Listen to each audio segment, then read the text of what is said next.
hidupmu, dan telah usai pengharapanmu. Kau berkata, habis sudah, tapi tenanglah, Tuhan masih bekerja.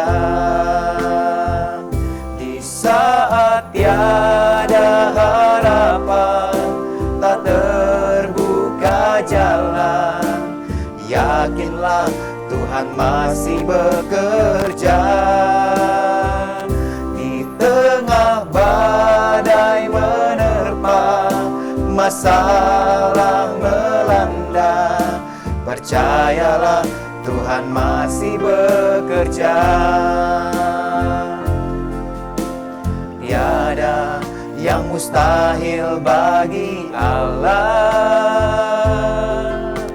serta bagi yang percaya.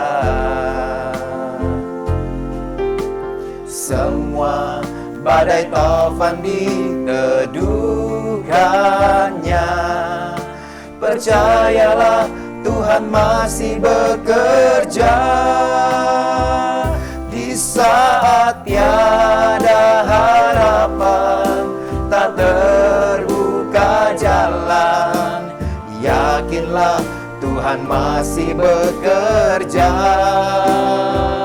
Di tengah badai menerpa, masalah melanda, percayalah Tuhan masih bekerja.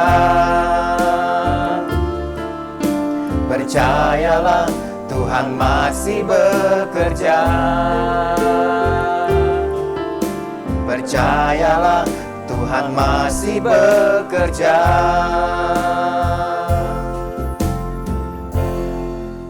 Hai TMP Lovers dimanapun Anda berada, senang sekali kita bisa berjumpa kembali dalam program Tuhan Masih Bekerja bersama saya Michael Wong, dan juga kali ini kita juga ditemani oleh rekan saya yang senantiasa setia juga menemani saudara, yaitu Andre Benardi. Selamat malam Andre, apa kabar? Malam Mike, kabarnya baik. Selamat malam pemirsa TMB. Dan tentunya juga tidak kalah, kita juga ditemani oleh narasumber kita, yaitu Bapak Pendeta Sony Sakaria. Selamat malam Dad, apa kabar? Selamat malam semuanya, selamat malam Mike, selamat malam Andre. Nah, pada episode TMB kali ini, kita akan membahas sebuah topik yang berjudul, apakah Yesus mau menolongku? Apa nih kira-kira yang ingin disampaikan lewat tema ini, Dan?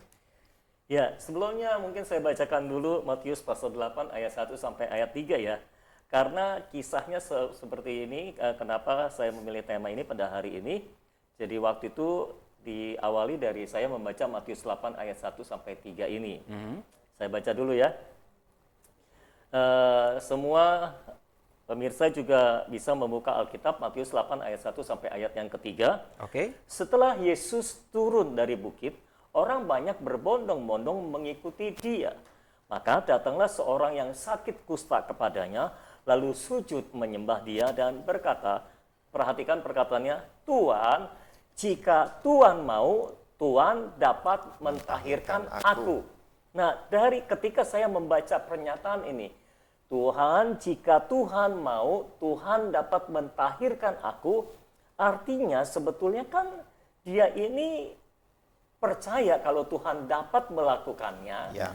Hanya dia masih ragu apakah Tuhan mau melakukannya. Kan begitu ya? Makanya muncul kata itu ya. Ya, jika Tuhan mau, Tuhan dapat mentahirkan aku.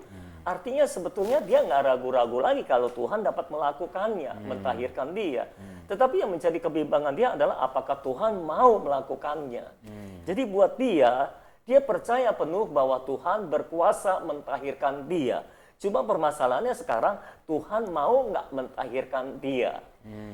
Nah, ketika membaca ayat ini, tiba-tiba saya seperti tersadar, saya menyadari gitu, rasanya ada banyak orang Kristen yang seperti ini juga. Sebetulnya banyak orang Kristen percaya kalau Tuhan dapat menolong kita. Ya kan? Makanya kalau ditanya, kamu percaya dong. Kalau dibilang, kamu percaya dong, saya percaya gitu. Maksudnya percaya apa? Percaya kalau Tuhan berkuasa melakukannya, Tuhan berkuasa dapat menolong mereka. Iya. Tapi permasalahannya ini Tuhan mau atau enggak gitu. Jadi seringkali tanpa kita sadari, tanpa orang Kristen sadari, mereka seringkali percaya kalau Tuhan dapat menyembuhkan mereka, Tuhan dapat mencukupi kebutuhan mereka, Tuhan dapat mentahirkan mereka, Tuhan dapat mengampuni, menyucikan mereka, Tuhan dapat menolong mereka pokoknya. Cuma permasalahannya adalah Tuhan mau atau enggak menolong mereka gitu. Jadi makanya seringkali sebetulnya yang menjadi pertanyaan kebanyakan orang Kristen adalah, Tuhan itu mau nggak sih menolong saya? Bukan, Tuhan itu dapat nggak sih menolong saya? Nah itu Udah nggak ada masalah itu ya? tidak diragukan lagi. Tuhan dapat menolong. Ya, masalahnya sekarang mau atau enggak? Kan gitu. Iya. Lalu kalau kita membaca jawaban Yesus, ayat 3, ayat 3, lalu Yesus mengelurkan tangannya, menjamah orang itu dan berkata, Aku mau, jadilah engkau tahir. Seketika itu juga tahirlah orang itu daripada kustanya. Jadi Yesus seperti menjawab pertanyaan orang tersebut ya. Aku Iya. mau gitu. Karena dia nanya gitu, Tuhan mau nggak ya? Tuhan jawab, aku mau gitu ya. Ya, jadi hari ini Yesus menjawab pertanyaan kita semua, apakah Yesus mau menolongku? Dengan jelas Yesus menjawab, ya aku mau. Jadi Tuhan bukan hanya dapat menolong kita, tapi Tuhan juga mau menolong kita. Iya. Dan iman mempercayai bahwa Tuhan dapat menolong kita, dan bukan hanya dapat menolong kita, tapi juga mau menolong kita. Jadi kalau kita cuma percaya Tuhan dapat menolong kita, tapi kita masih meragukan apakah Tuhan mau menolong kita atau belum, atau tidak, itu belum iman. Oke. Kalau iman itu mempercayai bahwa Tuhan dapat menolong kita dan mau menolong kita. Nah, itulah maksud tema pada hari ini. Apakah Yesus mau menolongku? Jawabannya adalah mau. Tapi tadi seperti disampaikan di awal, ada banyak orang yang ternyata merasa ragu ya, bahwa Tuhan Yesus itu mau menolong mereka. Apa yang menyebabkan keraguan-raguan ini? Apakah ada satu pola pikir tertentu yang menyebabkan ada pemikiran ragu bahwa Yesus itu mau menolong? Kalau dapatnya pasti ya sanggup, Tuhan bisa. Tapi masalah maunya ini, kenapa sampai ada keraguan seperti itu ya? Oh, itu harus ditanya ke orangnya langsung. Karena kan pada dasarnya semua pikiran orang beda-beda nih. Ya. Ya kan?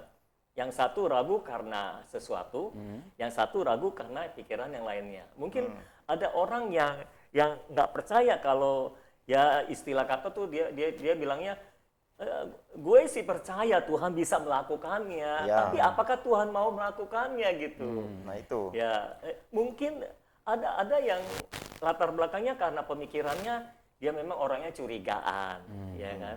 Curiga ke Tuhan mau apa enggak nih gitu. Kayaknya Tuhan lebih mau aku menderita gitu misalnya kayak gitu. Itu curiga, faktor curiga.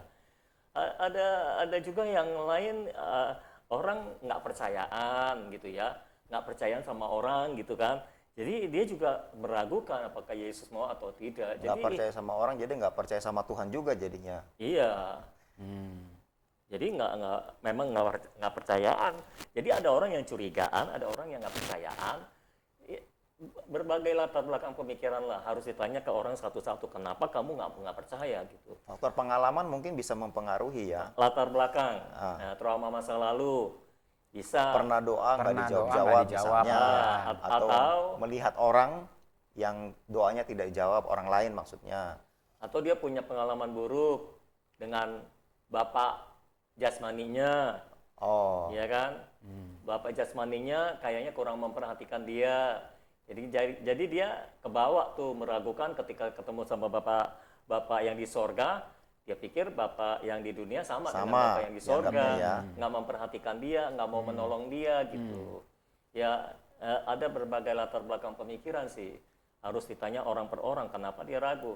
Dan sepertinya kalau kita tanya mereka juga, kenapa kamu ragu? Mereka juga nggak tahu kenapanya gitu. Harus digali lebih lanjut dari orang tersebut berarti ya. Sulit. Harus digali lebih lanjut lah ya. Tapi menarik tadi yang disinggung oleh Andre tadi kan, apakah salah satu pola pikir itu karena melihat ada orang doanya nggak dijawab gitu Ya, kan? ya. Nah, jadi sebenarnya kenapa sih ada orang doanya ada yang dijawab, tapi ada juga orang yang doanya nggak dijawab? Apakah ini berarti Tuhan hanya menolong orang-orang tertentu saja, atau gimana tuh? Tuhan pasti mau menolong semua orang. Karena dia mati untuk semua orang.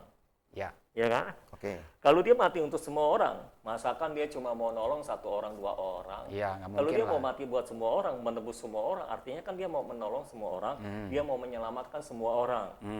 Seperti gitu kan. Nggak ada yang ini mau ditolong, yang ini enggak.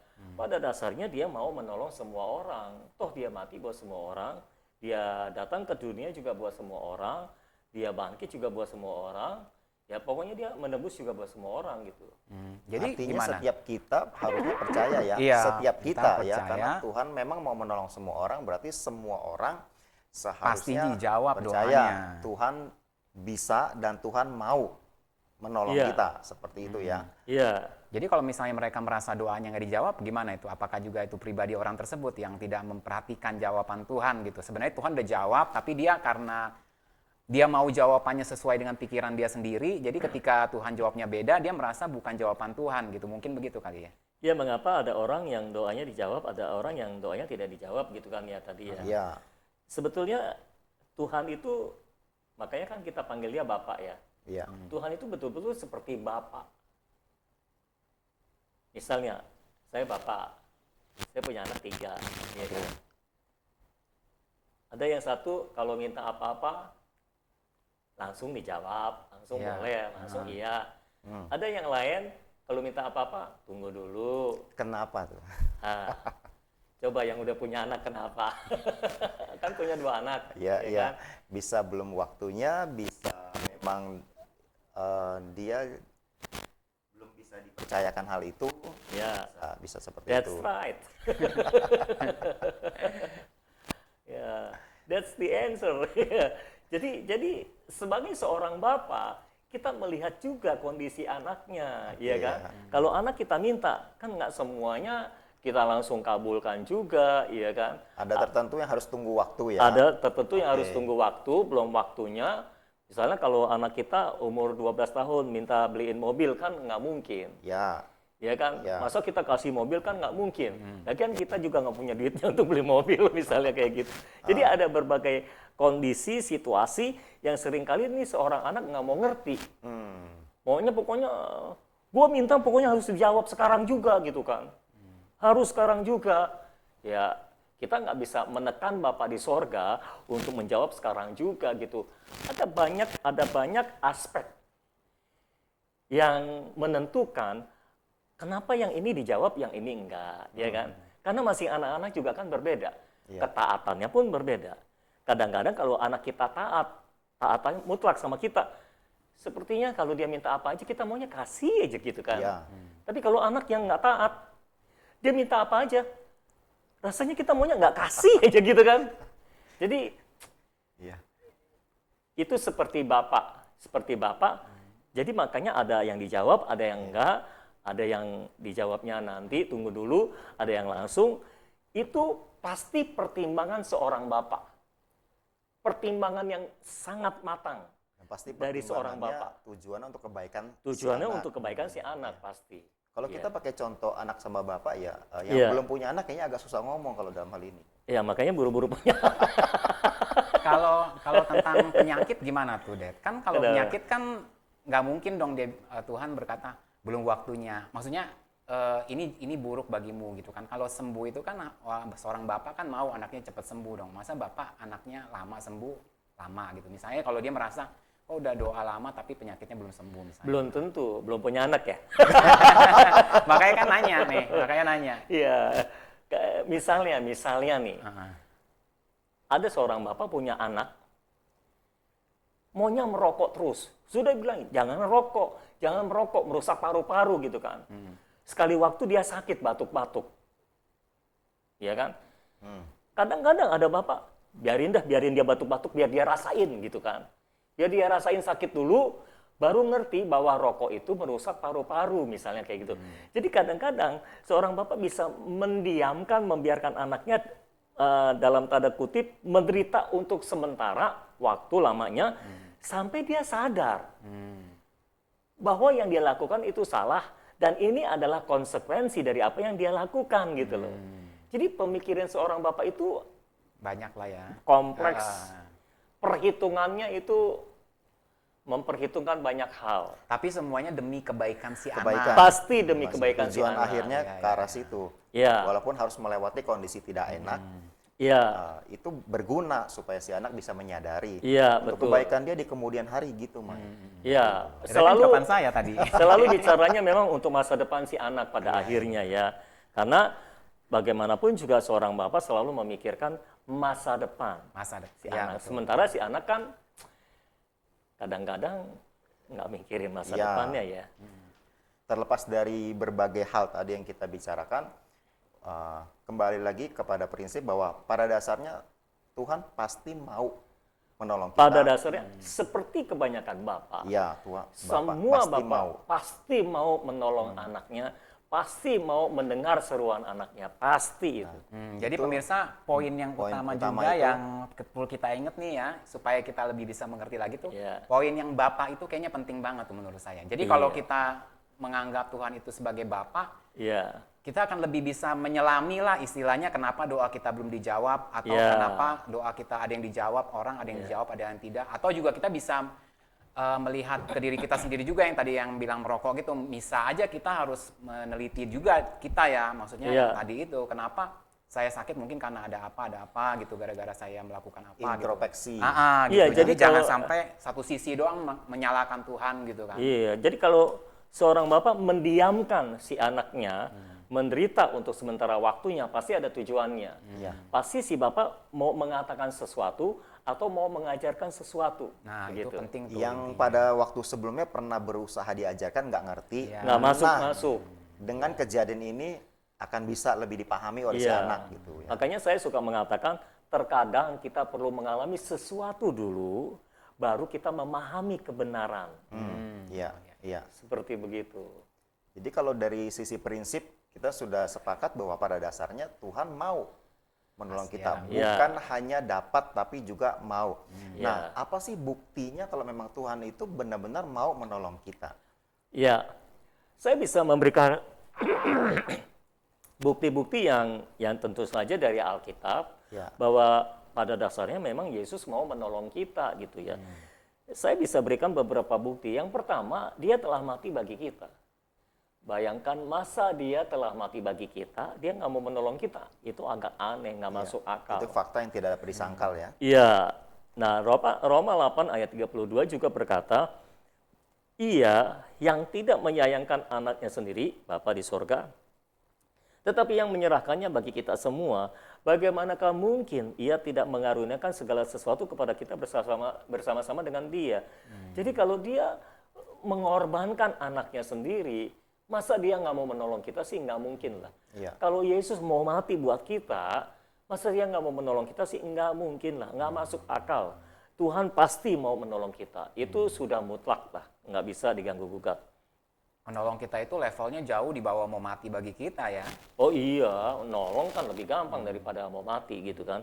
Nah yang kedua, bukti yang bisa saya berikan dari Alkitab adalah waktu Yesus naik ke sorga, dia berjanji untuk meminta Bapa memberikan seorang penolong yang lain. Iya. Ya, bahkan julukannya penolong yang lain yang akan menyertai kita selama-lamanya. Maksudnya supaya apa? Supaya penolong itu terus menyertai kita untuk apa? Untuk menolong, untuk bisa selalu menolong kita. Itulah Roh Kudus. Jadi Yesus naik ke sorga itu nggak lepas tanggung jawab istilahnya gitu. Iya. Dia tetap mau menolong kita dengan meminta Bapa untuk memberikan roh penolong. Ya, penolong yang lain itu yaitu Roh Kudus yang sekarang ada bersama-sama dengan kita, ada di dalam kita, selalu siap menolong kita kapanpun dalam situasi apapun juga. Bukti yang ketiga saya bisa berikan adalah Bahkan sekarang Yesus ada di sorga, duduk di sebelah kanan Bapa, di samping dia ada di dalam kita, di dalam Roh Kudusnya. Yesus yang menjadi manusia itu telah naik ke sorga, duduk di sebelah kanan Bapa di sorga, dan Alkitab mencatat di sorga itu dia tetap bekerja untuk kita. Dia menjadi imam besar agung kita. Imam besar tugasnya adalah menjadi pengantara antara Allah dengan kita dan antara kita dengan Allah. Bahkan Alkitab juga mencatat Yesus berdoa syafaat buat kita. Nah, Ibrani pasal 14 ayat 14 sampai ayat yang ke-16 berkata seperti ini. Karena kita sekarang mempunyai imam besar agung yang telah melintasi semua langit, yaitu Yesus, anak Allah. Baiklah kita teguh berpegang pada pengakuan iman kita. Jadi sekarang kita mempunyai imam besar agung. Setelah apa? Setelah dia naik ke sorga, melintasi semua langit, ya kan?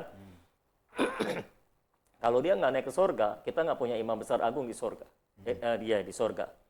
Lalu ayat yang ke-15. Sebab imam besar yang kita punya bukanlah imam besar yang tidak dapat turut merasakan kelemahan-kelemahan kita. Sebaliknya sama dengan kita, ia telah dicobai, hanya tidak berbuat dosa. Jadi ini sebetulnya perbandingan antara imam besar yang di zaman perjanjian lama dengan imam besar agung kita. Kalau imam besar perjanjian lama kan nggak mengalami apa yang kita alami, nggak bisa turut merasakan kelemahan-kelemahan kita, ya kurang empati gitu. Tapi Yesus telah mengalami semua penderitaan di kayu salib. Jadi Yesus sudah mengalami semua penderitaan kita dan dia bisa merasakan kelemahan kita, dia bisa merasakan perasaan kita, begitu. Lalu ayat yang ke-16, sebab kita telah mempunyai imam besar agung di sorga itu, marilah kita dengan penuh keberanian menghampiri tahta kasih karunia, supaya kita menerima rahmat dan menemukan kasih karunia untuk mendapat pertolongan kita pada waktunya. Jadi karena kita punya imam besar agung di sorga, yaitu Yesus Kristus, maka kita bisa menghampiri tahta kasih karunia Allah dengan penuh keberanian supaya kita menerima rahmat dan menemukan kasih karunia untuk mendapatkan pertolongan kita pada waktunya. Jadi itulah 3 bukti bahwa Yesus memang mau menolong kita. Pertama, dia telah mati bagi kita. Kedua, waktu dia naik ke surga, dia minta Bapa untuk mengirimkan penolong yang lain. Yang ketiga, sekarang pun di sorga, dia masih bekerja buat kita untuk menolong kita, yaitu menjadi imam besar agung kita. Dia berdoa syafaat, dia dia berada di pihak kita terus, meminta kepada Bapa supaya Bapa mendengar doa kita, menjawab doa kita, dan menolong kita. Karena kita punya imam besar agung di sorga itu, kita dengan penuh keberanian bisa menghampiri tahta kasih karunia untuk mendapatkan rahmat dan pertolongan pada waktunya. Itu bukti kalau Yesus memang mau menolong kita. Jadi bukti-bukti ini harusnya bisa membuat kita menjadi tidak ragu lagi. Ya. Bahwa Tuhan memang benar-benar mau menolong kita. Ya, saya harap ada satu ayat yang menarik tadi yang dibaca di Ibrani pasal 4 ayat yang ke-16 itu di bagian akhir itu disebutkan kita akan mendapatkan pertolongan pada waktunya. Artinya memang ada masalah waktu di sini ya. Kita akan dapat pertolongan itu waktunya Tuhan yang akan tentukan yang tepat buat kita gitu. Karena kan ada orang suka bilang, saya mau dijawab dengan cepat gitu. Kenapa nggak dijawab dengan cepat gitu doa saya? Gitu kan. Semua anak kalau minta selalu maunya cepet. sekarang juga. Kalau sebagai anak saya tahu gitu. Karena saya sebagai anak maunya cepat-cepat. Tapi seorang bapak tahu kapan waktunya. Ya itu yang perlu dipahami oleh seorang anak, Mike. Iya. Di satu sisi anak pengen cepat, tapi bapak tahu yang paling tepat itu kapan. Iya. Kalau memang segera, pasti bapak akan kasih dengan segera. Iya. Tidak akan ditunda-tunda. Iya. Gitu ya. Betul. Tapi kalau belum waktunya pasti ditunggu. Kalau memang ditunda. bapak lihat ini memang lagi butuh banget nih, ya dia kasih gitu ya. Kalau ada anak baru usia 10 tahun minta dibeliin motor. Ya kan belum waktunya lah, tapi anaknya kan maunya sekarang juga. Aku udah bisa naik motor gitu. Masalahnya bukan soal dia bisa naik motor atau enggak, tapi nggak punya SIM. Kan gitu. Nggak punya SIM dan belum matang juga untuk ada di jalan. Belum bisa bikin SIM. Umur 10 tahun belum bisa bikin SIM kecuali nembak. Katanya mau muter-muter di komplek aja katanya.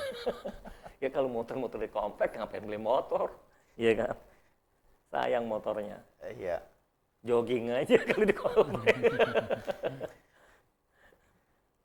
Oke, Iya. jadi masalah kepastian dari contoh-contoh yang sudah Iya. disampaikan, dari bukti-bukti itu kita bisa bisa menyampaikan kepada pemirsa bahwa ini sudah ada buktinya loh, Tuhan pasti mau, bukan hanya Iya, dapat gitu loh, dalam iya. hal menolong kita seperti itu. Jadi kita perlu percaya gitu loh, Tuhan itu bukan hanya dapat tapi juga mau. Tapi kalau misalnya sudah percaya nih, Dad, sudah Iya. percaya ya, sudah berdoa, tapi tetap tidak mendapat pertolongan, bisa nggak sampai begitu ya? Udah percaya tapi tetap nggak dapat pertolongannya, tidak menerima Oke. pertolongannya.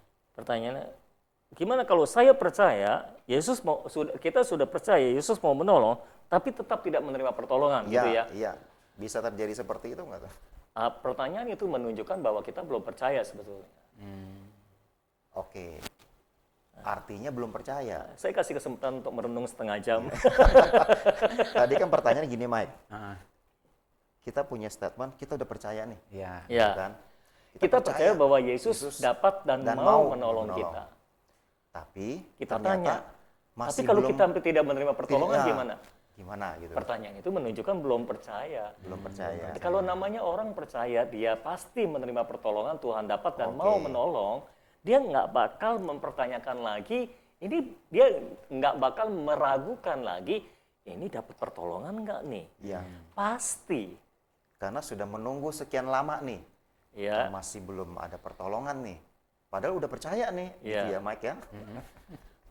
berarti belum waktunya. Berarti belum waktunya. Iya. Oke. Kembali Tapi lagi ke situ. pasti ada pertolongan. Pasti ada pertolongan. Pasti ada pertolongan karena Yesus dapat dan mau menolong. It's only matter of time gitu ya. Jadi- Ini cuma masalah waktu. Jadi all we need to do is sabar. Be patient ya, be patient, be patient. Iya sabar, karena iman itu memang harus diimbangi dengan kesabaran. Ya. Bahkan di dalam iman sendiri ada unsur kesabaran. Oh iya, iya. Ya, iman itu punya stamina long distance. Hari ini kita suka bahasa Inggris ya. Jadi kalau dia dia mengklaim dirinya punya iman, harusnya dia punya kesabaran juga untuk menantikan Iya. jawaban itu Ya. ya. Iman itu punya cukup stamina untuk terus bertahan dalam iman sampai pada penggenapannya, sampai pada kenyataannya bahwa imannya menjadi kenyataan. Kira-kira bagaimana tuh caranya meningkatkan stamina kesabaran? Stamina kesabaran, ya sabar aja. Kirain ada resep khusus gitu maksudnya. Karena kan orang itu masalahnya nih ya, Dad, yang namanya sabar itu kosakata yang paling banyak dihindari orang.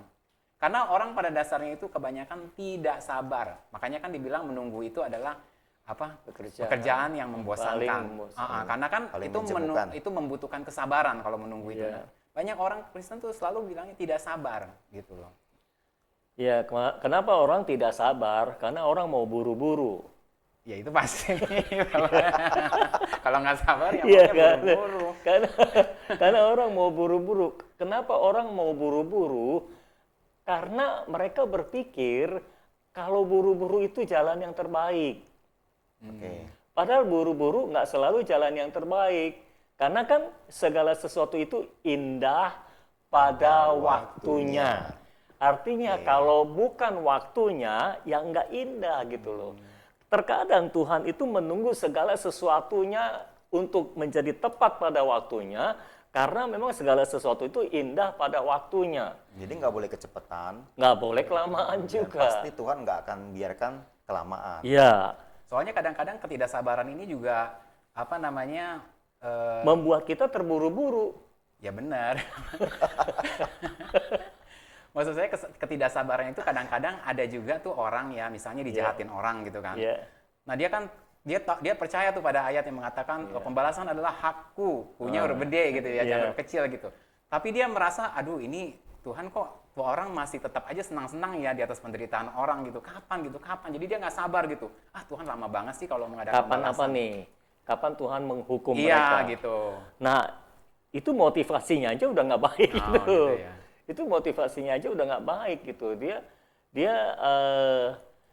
Dia bukan menyerahkan pembalasan kepada Tuhan untuk menjadi hak Tuhan, tapi dia cuma memanfaatkan Tuhan untuk membalas. Membuatkan ayat ya, pakai ayat Alkitab gitu ya. Ia memanfaatkan Tuhan untuk membalas karena dia berpikir kalau Tuhan yang balas rasain lu gitu kan. Dia jadi puas juga gitu ya. Karena dia berharap Tuhan balas nih setinggi-tingginya nih, seberat-beratnya gitu. Padahal belum tentu kan. Nggak boleh punya pemikiran seperti itu ya. Nggak boleh, itu kan pemikiran jahat ya. Balas dendam itu. Ya, berdoa. Kan pakai ayat Alkitab kan doanya. Tuhan kau berkata, engkau menimpakan bara api di atas kepalanya gitu. Lalu kita membayangkan itu orang benar-benar ada bara api di atas kepalanya sambil kelojotan gitu. Itu doa yang nggak benar itu. Imajinasinya udah salah itu. Berarti kalau sampai doa tidak dijawab, itu doanya salah, Mike. Nah, bisa juga karena itu ya. Bisa ada beberapa kemungkinan, sama seperti seorang anak kalau minta sama orang tua nggak dijawab, nggak diberikan, bisa saja permintaannya salah. Iya, bisa. Ya kan? Bisa saja permintaannya itu salah, tadi sudah ya. Yang kedua, bisa saja permintaannya itu belum waktunya Ya. untuk diberikan. Yang ketiga, bisa saja dia minta itu nggak sepadan dengan ketaatannya. Oh gitu ya. Ada perhitungan gitu. Sebagai orang tua, saya berhitung seperti itu juga. Istilah kasarnya nih, lu minta segitu tinggi, ketaatan lu nggak segitu tinggi gitu loh. Ya kan? Kan kalau anak kita taat, kita dengan sukarela dan sukacita memberikan apa yang dia mau, apa yang dia minta, apa yang dia butuhkan. Kadang-kadang dia nggak minta, kita beliin sendiri gitu. Karena dia telah menyenangkan hati kita. Jadi ya rajin-rajin aja menyenangkan hati Tuhan, biar bagaimanapun dia adalah Bapa Nah, jadi ini yang harus kita senangkan. Jadi ini poin yang bisa ditambah juga nih, kalau mau doa cepat dijawab, ya kita harus menyenangkan Tuhan gitu kan. Ya sekarang Tapi jangan jadi motivasi ya, saudara. katakanlah kamu jadi bapak punya anak, satu anak nyebelin, satu anak nyenengin. Iya. Pastilah. Pasti apa nih? Kalau mau pergi, Cenderungnya ke anak yang kalau mau senengin. pergi berdua, ngajaknya siapa? Yang nyenengin lah, bukan yang nyebelin gitu kan istilahnya. Kalau yang nyebelin kan, misalnya mau jalan-jalan ke Hong Kong, beliin tiket buat anak yang nyenengin kan rela-rela aja, giliran beli tiket buat yang nyebelin kan, aduh, Rasanya dia tidak layak untuk menerima itu ya. rasanya gimana? Ya kurang layak lah menerimanya gitu. Tapi prinsipnya seorang bapak pasti mengasihi semua anaknya. Semuanya. Mau menolong. Pada akhirnya kan dibeliin tiket juga Pada akhirnya gitu. pergi ke Hong Cuma Kong juga memang lah sama sekeluarganya. karena nyebelin ya gimana Iya, ya? Ada catatannya Ada ya? catatan, ya betul. Dengan catatan, diterima dengan catatan. Ini ada pengalaman nih ya, jangan-jangan anaknya banyak catatan ya. Jadi opsi itu nomor 3 itu. Diterima dengan catatan. Ada kolom khususnya. Maaf saudara, ini memang pembicaraannya agak pribadi karena mereka kemarin baru ikut rapat kerja daerah. Jadi ada istilah-istilah itu dan mereka kemarin baru dilantik untuk kenaikan jenjang ya. Jadi selamat juga untuk Andre dan Michael Terima dan juga kasih. Mulyono yang Iya, terima kasih. kemarin dilantik untuk kenaikan jenjang. Jadi sekarang sudah pendeta pembantu ya. Iya, Bukan PDP. pembantu pendeta ya. Berarti sekarang saya bisa memperkenalkan dia sebagai ini dong ya, pendeta Andre. Benardi Iya. ya. Oke. Iya, iya. Bisa. Iya. Kembali lagi ke laptop nih, Det ya. Iya. Kembali lagi ke laptop. Ya. Ya sebenarnya nggak ada laptop di sini. Nah tapi kan ini gimana ya? Kalau misalnya orang itu kekeh gitu bilangnya, saya udah percaya, kenapa belum juga dijawab doanya? Kalau ditanya, kamu harus lihat dulu percayanya itu gimana? Enggak, saya udah percaya gitu. Nah, bagaimana caranya kita bisa meyakinkan orang yang berkata, saya udah percaya, padahal sebenarnya dia belum percaya? Apa sih sebenarnya yang bisa kita jadikan parameter gitu bahwa dia ini percaya, ini belum percaya? Iya kan kalau kita Kalau ngomong, saya sudah percaya, itu kan gampang. Iya. Kadang-kadang kita ngomong, saya sudah percaya, dalam hatinya, udah percaya belum ya gitu. Oh, itu artinya lain di bibir, lain di hati. Lain bibir, lain di hati gitu kan. Supaya antara di bibir dan di hatinya sama, Ya. gimana Kak? Ya makanya untuk kita bisa mengukur atau bisa memastikan kita sudah percaya atau belum. Oke. Makanya perlu parameter, Iya, ya kan? iya. Perlu parameter orang percaya itu gimana sih gitu. Iya, biar jelas gitu. Supaya kita bisa mengukur kita sudah percaya atau belum. Seringkali kan permasalahannya ini kita merasa sudah percaya tapi Iya. rasanya juga belum. Kan ada tuh di Alkitab seorang bapak yang bawa anaknya yang bisu tuli yang kena roh bisu itu ayan gitu ya. Tuhan bilang tidak ada yang mustahil bagi orang percaya. Dia bilang aku percaya. Tapi nggak selesai di situ. Tolonglah aku yang tidak percaya. Nah ini orang Kristen kebanyakan gini gitu. Setelah ngomong aku percaya, dalam hati mikir percaya nggak ya gitu. Tolonglah aku yang tidak percaya. Jadi apakah dia percaya dan tidak? Ada di tengah-tengah. Antara percaya dan tidak. Nah, Percaya nggak percaya berarti itu. Percaya nggak percaya. ada banyak orang Kristen begitu, percaya nggak percaya. Mereka ada di antara percaya dan tidak percaya gitu. Nah, saya untuk mempermudah kita untuk mengukur apakah kita sudah percaya atau belum, saya berikan parameternya sekarang. Ya, saya berikan parameternya. Parameter orang percaya itu yang berani adalah parameter orang percaya yang pertama adalah dia berani, tidak takut. Maksudnya? Oke. Kalau anak saya percaya pada saya, dia minta sesuatu, dia mintanya berani, nggak takut.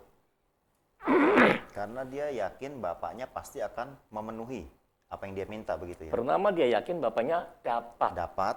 memberikannya. Kedua dia yakin bapaknya mau memberikannya. Makanya dia minta dengan berani. Ya, Oke. hanya memang seringkali juga dia percaya bapaknya dapat melakukannya, tapi dia kurang percaya bapaknya mau atau enggak melakukannya buat Bisa. dia gitu. Iya, bisa begitu sih. Iya, bisa sih bisa gitu kan. Mungkin sekarang udah lebih ada bayangan gitu ya. Jadi kalau orang percaya itu dia mintanya berani, nggak takut. Kan ada orang, saya pernah ngobrol sama orang soal jodoh misalnya, dia belum punya jodoh gitu. Terus saya tanya, kamu sudah berdoa belum? Minta jodoh sama Tuhan. Terus dia jawab gini, oh nggak enak masa jodoh minta sama Tuhan, malu gitu. Nah, kalau malu berarti dia nggak percaya. Oke. Takut-takut dia berarti nggak percaya. Nggak punya keberanian. Kan tadi di ayatnya juga bilang tuh di mana? Ibrani 4 ayat 16. Ya. Sebab itu marilah kita dengan penuh keberanian menghampiri tahta kasih karunia. Tapi sebelum itu kan ada pernyataan baiklah kita teguh berpegang pada pengakuan iman kita. Maksudnya supaya kita percaya, kita baiklah teguh berpegang pada apa yang kita percaya, pada pengakuan iman kita, pada deklarasi iman kita. Tidak, kita teguh berpegang, kita teguh percaya. Baru marilah kita dengan penuh keberanian menghampiri tata kasih karunia. Orang kalau nggak punya iman, doanya itu takut-takut, nggak percaya, doanya itu takut-takut, nggak berani. Dia nggak bisa berdoa dengan berani. Gitu. Dia nggak berani meminta sesuatu yang mustahil, karena dia nggak percaya seperti gitu, ya. Jadi parameter yang pertama adalah dia berani, dia nggak takut kalau berdoa, ya. Atau ada orang yang berdoa was-was, doa jangan ya, minta jangan ya, minta jangan ya. Itu sudah menunjukkan dia Oke. Kurang takut, percaya. dia Tidak nggak percaya, percaya. kurang percaya. Nah, yang kedua, parameter yang kedua adalah dia yakin, dia tidak bimbang atau tidak pelin-pelan. Kalau berdoa atau kalau melakukan apa-apa, kalau dia percaya pada Tuhan, dia yakin, dia nggak pelin-pelan, dia nggak bimbang. Artinya doanya nggak berubah gitu ya. Doanya nggak berubah-berubah. Apa yang dia yakini, ya Iya. itu yang tetap dia doakan Iya. gitu ya. Nggak berubah. Apa yang dia yakini nggak berubah. Nggak ada revisi ya. Nggak ada editing tuh. Iya, nggak ada apa ya namanya, ini typo, salah ketik gitu ya, diubah gitu. kayak undang-undang. Nah, enggak seperti itu. Dia yakin dengan apa yang dia doakan, dia yakin dengan apa yang dia percayai. Sampai terjadi ya. Apapun yang terjadi, dia tetap teguh berpegang pada apa yang dia percayai. Dia enggak bimbang, dia enggak pelin-pelan gitu loh. Nanti kalau ada kejadian kalau ada kejadian yang titik terang, dia imannya tambah kayaknya, yakin, ya kan? iya. Ya itu sih normal lah orang tambah yakin ya karena ada titik terang. Tapi kalau ada titik gelap, artinya kenyataan yang Makin bertentangan jauh. dengan apa yang dia percayai, dia jadi pelin-pelan, dia jadi goyang lagi nih gitu. Nah, nggak boleh seperti itu. Kalau orang percaya, dia yakin, dia nggak bimbang, dia nggak pelin-pelan. Dalam berdoa, dalam berkata-kata, dia nggak bimbang, dia nggak pelin-pelan. Memang ada orang yang berdoa awalnya tuh yakin. Ya, Awalnya, Selalu di awal yakin ya, pasti. di tengah jalan bisa berubah tuh. Karena satu dan lain hal ya. Terde- Soal titik tadi tuh. Iya. Titik terang, titik gelap itu. terdegradasi iman. Degradasi. Nah, itu belum bulat imannya, dia belum bulat dengan apa yang dia percayai. Oke, misalnya ada yang berdoa, dia percaya Tuhan bisa memberikan dia rumah Ya, di daerah yang tidak banjir, misalnya. Ya. gitu kan. Setelah sekian lama nggak terjadi, akhirnya bilang sama Tuhan, Tuhan daerah banjir juga nggak apa-apa. Itu kayak anak mungkin kalau minta PS berapa sih sekarang yang terbaru, Lima. PS5 misalnya. 5 apa 6? 5 kayaknya. Karena nggak dijawab-jawab sama orang tuanya gitu, lama-lama yaudahlah PS4 aja lah kalau bisa. Habisnya PS4 nggak dijawab, yaudah yang PS4 yang second aja lah. Jadi dia udah merasa nggak percaya gitu orang tuanya bisa Iya. menjawab gitu. Jadi Iya. turun terus gitu ya Iya. permintaannya ya. Jadi seringkali iman itu diuji oleh waktu juga. Oh, Kepercayaan kita diuji oleh waktu dan oleh kenyataan yang bertentangan.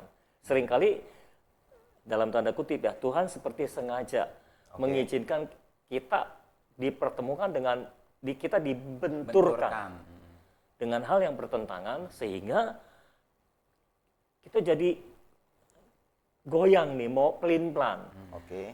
Ya gitu ya, kita harus memutuskan tetap percaya pada apa yang semula kita percaya. Sebetulnya itu melatih kita untuk semakin menguatkan keyakinan kita ya ketika berhadapan dengan sesuatu yang bertolak belakang dengan apa yang kita doakan ya.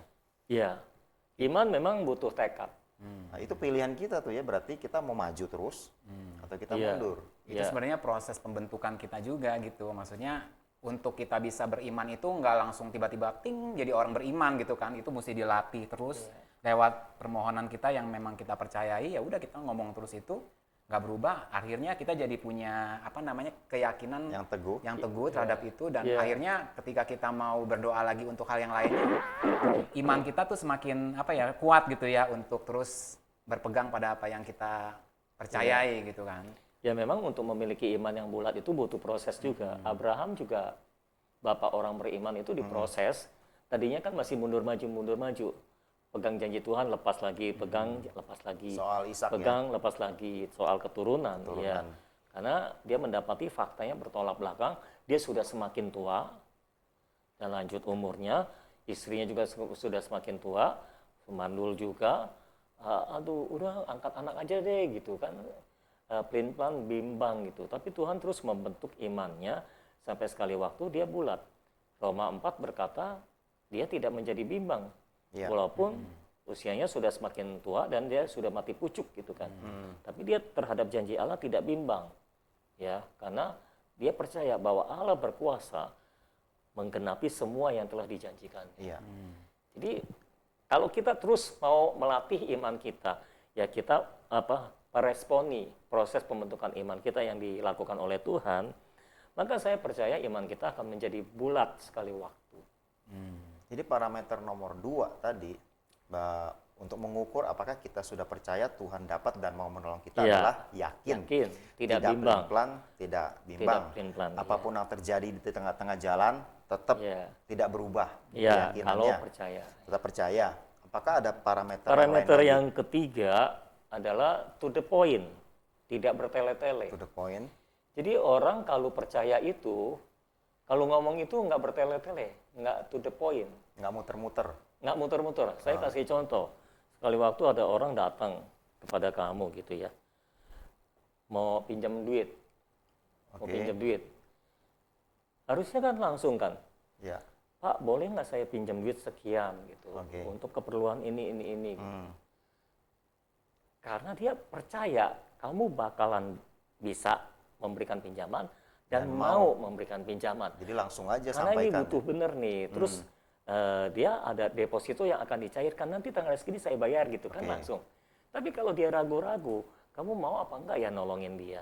Kamu bisa apa enggak ya nolongin dia? Kalau bisa sih udah tahu lah kamu bisa. Dia udah tahu kamu banyak duitnya gitu istilahnya ya. Contoh ini contoh. Iya, iya. Lalu tapi kan pertanyaannya dia mau atau enggak nih? Karena dia kurang yakin, akhirnya dia ngomong muter-muter, ya kan? Pak, saya mau cerita gitu ya. Iya. Anak saya kan udah umur sekian, Udah mau masuk kuliah. mau masuk kuliah gitu ya.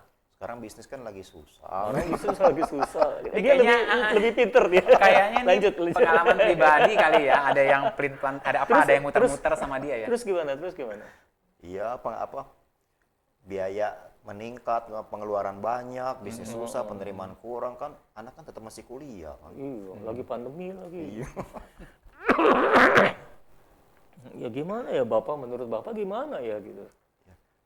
Ya, kita kasih nasihat-nasihat gini, iya Pak, semua itu saya sudah lakukan Pak gitu.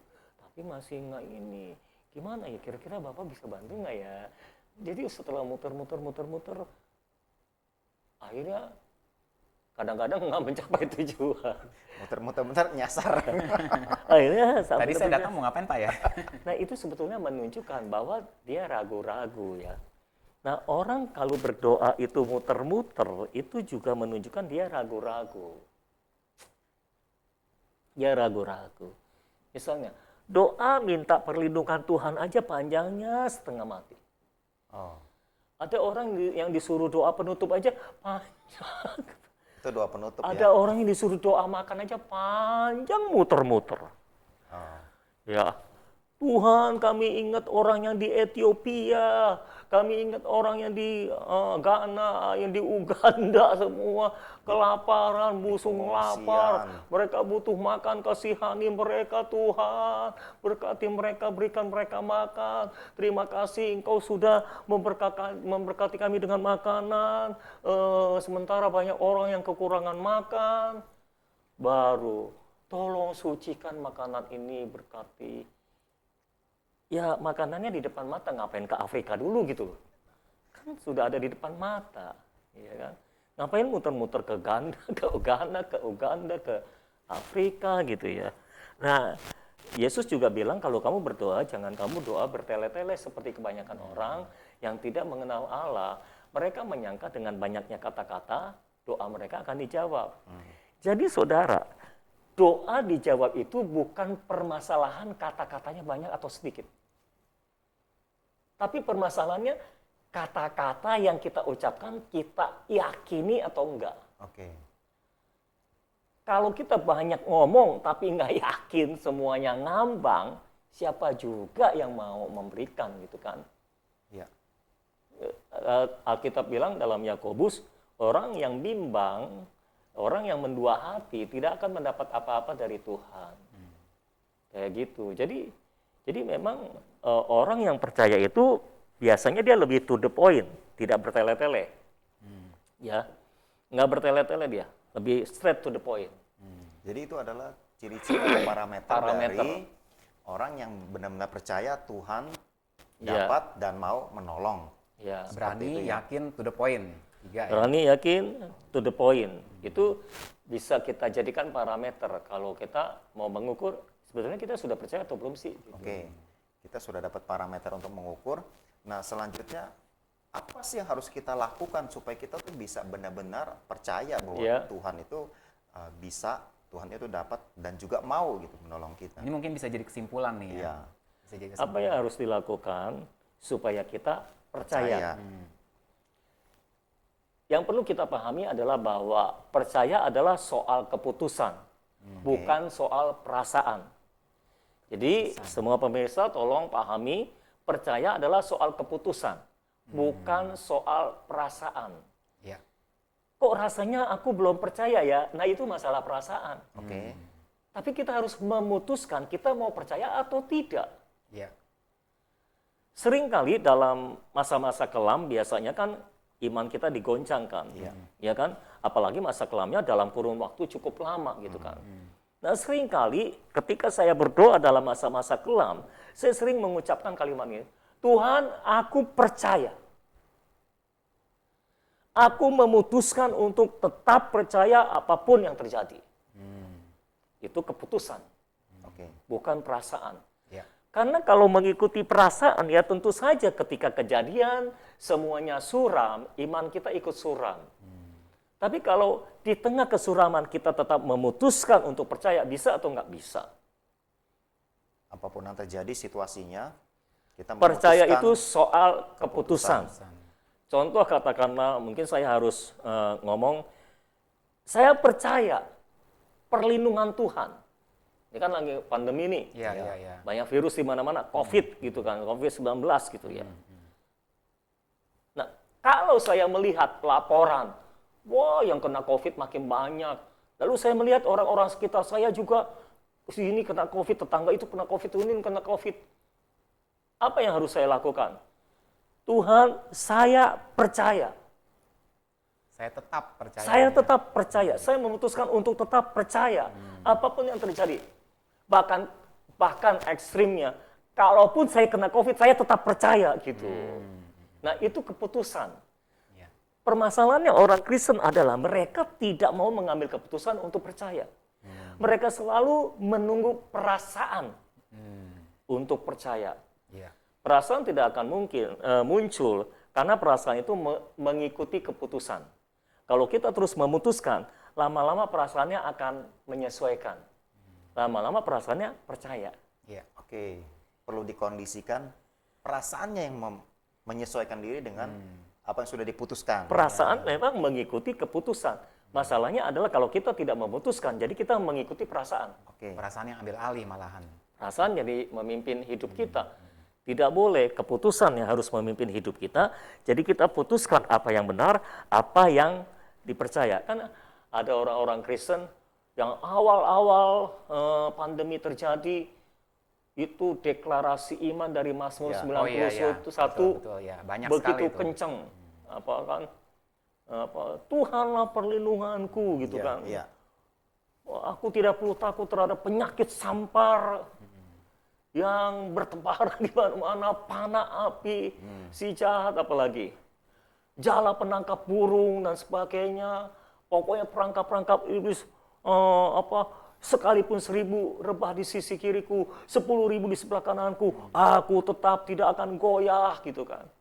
Tapi ketika Dengan Ketika berjalannya mulai waktu, bertumbangan yang di kanan dan kiri, ketika yang di kiri kanannya bertumbangan, dia mulai gimana ya?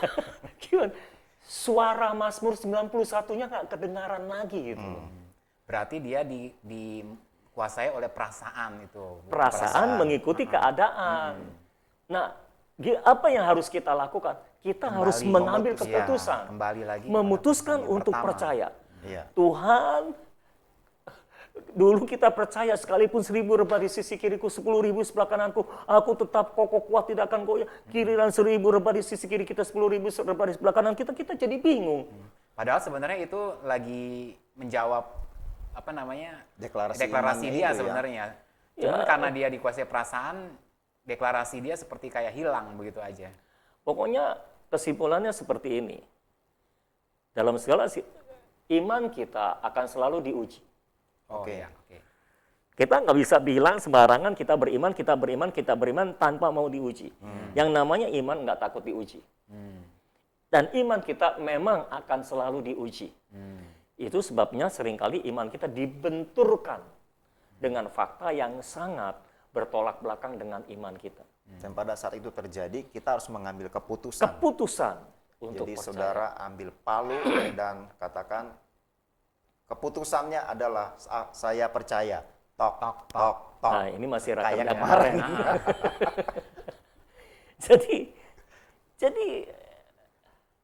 Jadi saya dorong semua orang Kristen yang menyaksikan tayangan ini, keputusan saudara menentukan apakah imanmu akan jadi bulat atau tidak. Iya. Kan yang bikin iman kita nggak jadi bulat adalah awalnya kita percaya. Di tengah jalan setelah berbenturan dengan kenyataan, kita jadi goyang. Lalu kita tidak mengambil keputusan. Iya kan? Kita tidak memutuskan untuk percaya. Makanya seringkali kalau saya berdoa, saya ngomong seperti itu. Tuhan, aku percaya. Maksudnya, saya ambil keputusan untuk percaya. Kayak gitu. Kalau setiap kali dibenturkan iman kita dengan kenyataan kita mengambil keputusan untuk percaya, satu titik iman kita akan jadi bulat. Kokoh kuat, tak tergoyahkan, tak tergoncangkan. Pada saat itulah biasanya penggenapan terjadi ya. Ya, pada saat itu apapun terjadi di sekeliling kita, kita tetap kokoh kuat, Amin. tak tergoyahkan, tak tergoncangkan. Karena iman kita dibangun di atas dasar batu karang yang teguh, bukan dibangun di atas dasar perasaan. Seperti begitu. Jadi bagaimana Mike? Masih ada pertanyaan? Ya kayaknya itu udah menyimpulkan semua yang Simpulannya tadi ya. sudah. Pokoknya bahwa kita tuh intinya harus mengambil keputusan untuk percaya, terus percaya dengan apa yang kita yakini di awal gitu ya. Jangan sampai kita kendor di tengah-tengah, akhirnya kita jadi tidak percaya. Yang Kalau penting mau disimpulkan dari depan, kita harus percaya Tuhan dapat menolong kita dan Tuhan mau menolong kita. Kalau kita lama berdoa nggak dijawab, kita harus memutuskan untuk tetap percaya bahwa Tuhan dapat menolong kita dan Tuhan mau menolong kita. Kalau kejadian yang bertolak belakang dengan apa yang kita percayai, kita tetap harus memutuskan, kita tetap percaya bahwa Tuhan dapat menolong kita, bahwa Tuhan mau menolong kita. Ini cuma masalah waktu. Oke. Oke. Dan segala sesuatu Pada akhirnya indah pada waktunya. Dan pada akhirnya juga semua akan terjadi Seperti Sesuai yang kita percaya. percayai. Ya, ya. kita nyanyikan lagu itu. Setelah itu kita akan berdoa.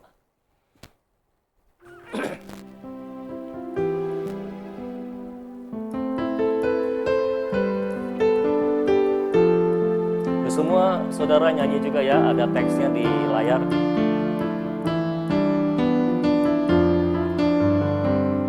Haleluya. Segalanya akan terjadi. Segalanya kan terjadi sesuai firman. Segalanya kan terjadi sesuai hikmat.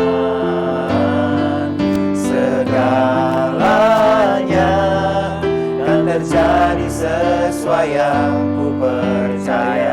Lagi katakan segalanya akan terjadi. Segalanya kan terjadi sesuai firman. Segalanya kan terjadi sesuai iman. Segalanya kan terjadi sesuai yang ku percaya. Ku percaya. Ku percaya berkat Tuhan melimpah di hidupku. Ku percaya kuasa Tuhan membangkitkan tubuhku. Ku percaya kebajikan kemurahan selalu mengikutiku. Kau Allah yang besar. Kau Allah yang besar, Kau Allah yang baik, Kau Allah pemelihara hidupku. Kasih setiamu melimpah bagiku, ku aman dalam naungan. Ku percaya. Ku percaya berkat Tuhan melimpah di hidupku. Ku percaya kuasa Tuhan membangkitkan tubuhku. Ku percaya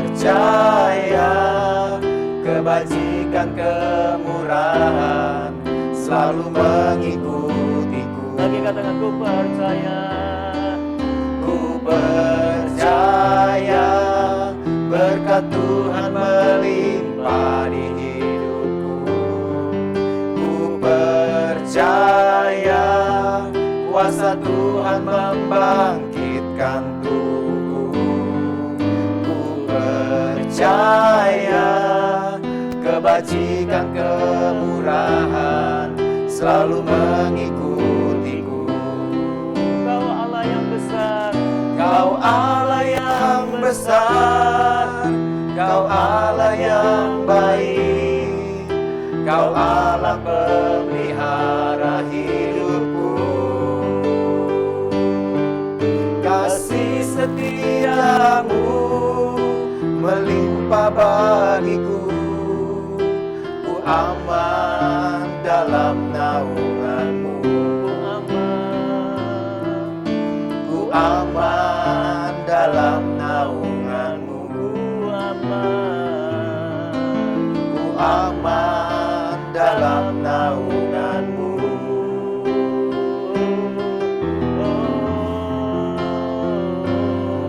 Kami percaya padamu Tuhan, kami percaya apapun yang terjadi, kami tetap percaya kepada Tuhan. Kami memutuskan untuk percaya, terus percaya.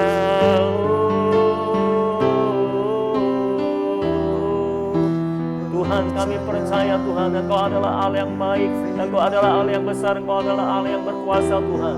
Kami berdoa Tuhan untuk saudara-saudara kami pada hari ini yang sedang ada dalam kebimbangan, yang sedang ada dalam keraguan Tuhan, yang sedang mempertimbangkan apakah mau melanjutkan kepercayaan mereka terhadap Engkau atau tidak Tuhan. Kami berdoa biar Roh Kudus tercurah, menjamah setiap hati kami Tuhan, mengembalikan iman kami Tuhan. Kami berdoa supaya setiap kami pada hari ini akan mengambil keputusan untuk percaya Tuhan. Kami percaya Engkau adalah Allah yang baik, Allah yang sudah mati bagi kami, Allah yang mau menolong kami, bukan hanya dapat menolong kami. Dan kami percaya semua yang kami doakan akan Engkau jawab, karena Engkau memang ingin menjawabnya Tuhan. Kami hanya perlu menyelaraskan hidup kami untuk bisa menerima jawaban doa daripadamu Tuhan. Kami hanya perlu menambahkan kepercayaan kami kepadamu Tuhan, membulatkan kepercayaan kami kepadamu. Maka kami percaya apapun yang kami percayai, itulah yang akan terjadi dalam hidup kami. Bapa, kami minta Engkau meteraikan firman yang kami bahas pada hari ini dalam hati kami semuanya. Dan biarlah Engkau membangkitkan setiap kami menjadi orang-orang percaya. Yang percaya. Terima kasih Bapa dalam surga. Berkati kami semua, berkati semua pemirsa TMB Tuhan. Berkati mereka dengan berlimpah, curahkan anugerah dan iman bagi mereka semuanya. Di dalam nama Yesus kami berdoa. Amin. Amin, amin. Baik saudara, sebelum acara ini berakhir, saya ingin mengingatkan bagi saudara yang sudah menyaksikan video ini, jangan lupa untuk like videonya, kemudian share linknya ke media sosial. Dan bagi saudara yang merasa diberkati melalui program ini, jangan segan-segan untuk memberikan komentar, kesaksian, dan pertanyaannya di kolom komen atau di hotline chat kami yang ada di bawah ini. Dan bagi saudara yang baru pertama kali menyaksikan program TMB ini, atau baru pertama kali ke channel ini, langsung saja subscribe dan klik tombol loncengnya untuk mendapatkan notifikasi di ponsel saudara setiap kali ada program Tuhan Masih Bekerja ditayangkan. Dan bagi saudara yang ingin membeli buku Tuhan Masih Bekerja dan ingin berlangganan Daily Bread, di mana saudara akan dikirimkan renungan sebelum jam 6 pagi setiap hari ke WA saudara, silakan langsung hubungi hotline chat kami dengan mengetik ingin membeli buku Tuhan Masih Bekerja atau berlangganan Daily Bread. Baik saudara, akhirnya waktu jualan yang akan memisahkan kita. Kami bertiga pamit undur diri, tapi jangan khawatir, kita akan bertemu kembali minggu depan di hari dan jam yang sama. Jadi jangan sampai ketinggalan untuk menyaksikan episode selanjutnya dengan topik dan pembahasan yang pastinya lebih menarik lagi. Bersama saya Michael Wong, Saya Andre Benardi. Saya Pendeta Sony Sakarya. percayalah Tuhan masih bekerja.